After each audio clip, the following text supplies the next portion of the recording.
Hi friends, welcome to our channel. ఇవాల్టి simple and tasty recipe వచ్చేసి ఒక మంచి ఎగ్ గ్రేవీ కర్రీని మీరు ఎన్నోసార్లు చేసుకొని ఉంటారండి. అందులో ఇది ఒక వెరైటీ.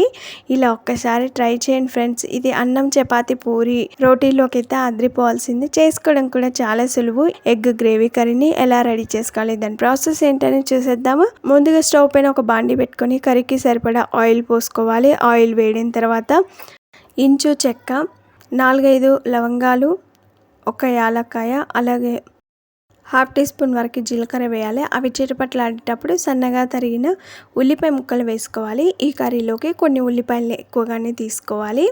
ఇక్కడ నేను పెద్ద సైజులో ఉండే 3 ఉల్లిపాయలు తీసుకున్నానండి. ఉల్లిపాయలు పచ్చివాసన పోయి కలర్ మారేంత వరకు బాగా ఫ్రై చేసుకోవాలి. ఉల్లిపాయల్ని ఎంత బాగా ఫ్రై చేసుకుంటే కర్రీ అంత రుచిగా ఉంటుంది. ఈ ఒక్క పాయింట్ మాత్రం గుర్తుపెట్టుకోండి. కొద్దిసేపు అయిన తర్వాత చూడండి, ఉల్లిపాయలు కలర్ మారాయి కదా. 1/2 టీ స్పూన్ వరకు అల్లం వెల్లుల్లి పేస్టు, 1/2 టీ స్పూన్ పసుపు వేసిన తర్వాత అంతా కలిసేలాగా బాగా కలుపుకోవాలి. ఇప్పుడు మనం ఈ కర్రీలోకి గ్రేవీ కోసం ఒక మిక్సీ జార్ తీసుకొని బాగా పండిన 4 టమాటాలని పెద్ద సైజు ముక్కలుగా తరిగి వేసుకోవాలి. ఇప్పుడు ఇందులో 4-5 జీడిపప్పు పలుకులు వేసుకోవాలి. 3 లేదా 4 వెల్లుల్లి రెబ్బలు పొట్టు తీసి వేసుకోవాలి. ఇప్పుడు మిక్సీపై మూత పెట్టి మెత్తగా మిక్సీ పట్టుకోవాలి. ఇక్కడ మనకి టమాటా ప్యూరీ రెడీ అయిపోయింది. కొద్దిసేపు ఉడికించుకున్న తర్వాత ఈ టమాటా ప్యూరీ ఇందులో వేసుకోవాలి. టమాటా పేస్ట్ వేసిన తర్వాత ఒకసారి అంతా కలిసేలాగా బాగా కలుపుకొని బండిపై మూత పెట్టి ఇది పచ్చివాసన పోయేంత వరకు బాగా ఫ్రై చేసుకోవాలి. టమాటాలు పచ్చివే తీసుకున్నాం కాబట్టి ఆయిల్ ఎంత బాగా ఫ్రై చేసుకుంటే కర్రీ అంత రుచిగా వస్తుంది.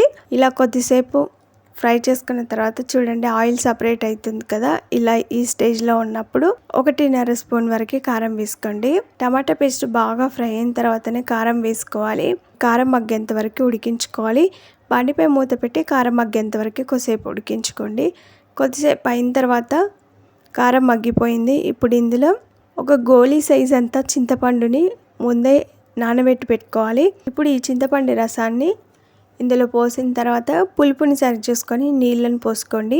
నేను ఇక్కడ టీ గ్లాస్తో 1 గ్లాస్ నీళ్లు పోసాను. నీళ్లు పోసిన తర్వాత ఒకసారి బాగా కలుపుకొని బండిపై మూత పెట్టి గ్రేవీ తిక్కుగా ఎంతవరకు ఉడికించుకోవాలి. ఇంకొక పక్కన ఈ కూర కోసం 6 గుడ్లని అయితే తీసుకున్నాను. ఈ గుడ్లని ముందే ఉడికించుకొని పొట్టు తీసి పెట్టాను. ఇలా పొట్టు తీసి పెట్టిన గుడ్లని ఒక్కొక్క దాన్ని తీసుకొని ఈ విధంగా ఘాట్లు పెట్టుకోవాలి.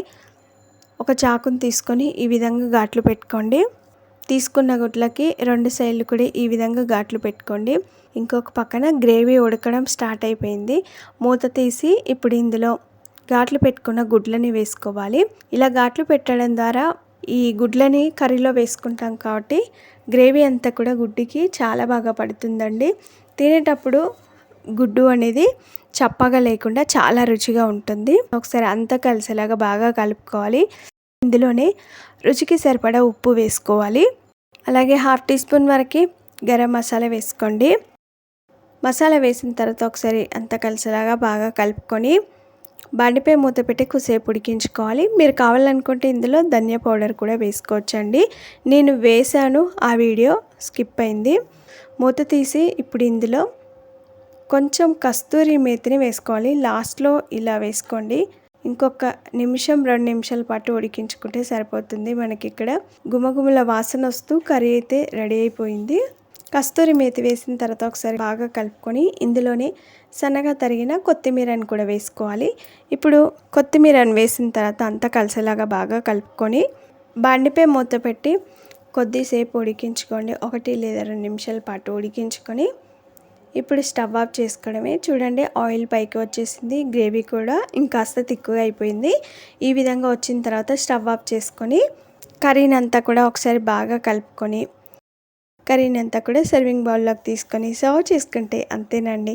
చూడ్డానికి ఎంతో కలర్ఫుల్గా, నోటికి ఎంత కమ్మగా రుచిగా ఉండే, కారంగా పుల్లగా ఉండే కమ్మని కోడిగుడ్డు గ్రేవీ కర్రీ అయితే రెడీ అయిపోయింది. చూడండి, గుడ్లకి ఘాట్లు పెట్టాం కదా, గ్రేవీ అంతా కూడా గుడ్డులోకి పోయి గుడ్డు తింటుంటే చాలా రుచిగా ఉంటుందండి. చూసారు కదా ఎంత బాగా వచ్చిందో. చాలా సింపుల్ ఇంగ్రీడియంట్స్ తోటి ఇలా గనుక చేసుకున్నట్లయితే చాలా బాగా కుదురుతుందండి. ఫస్ట్ టైం వంట చేసేవారు బ్యాచిలర్స్ అయితే మీ కర్రీని ఈజీగా రెడీ చేసుకోవచ్చు. మరి ఈ simple and tasty gravy curry మీకు నచ్చిందా? ఆలస్యం చేయకుండా ఒక లైక్ చేయండి. ఫ్రెండ్స్కి కానీ రిలేటివ్స్ కానీ షేర్ చేయండి. మీరు ఈ కర్రీ రెసిపీని తప్పక ట్రై చేయండి. మీకు ఎలా వచ్చింది, టేస్ట్ ఎలా ఉందనేది కామెంట్ చేయండి. Thanks for watching. Bye bye.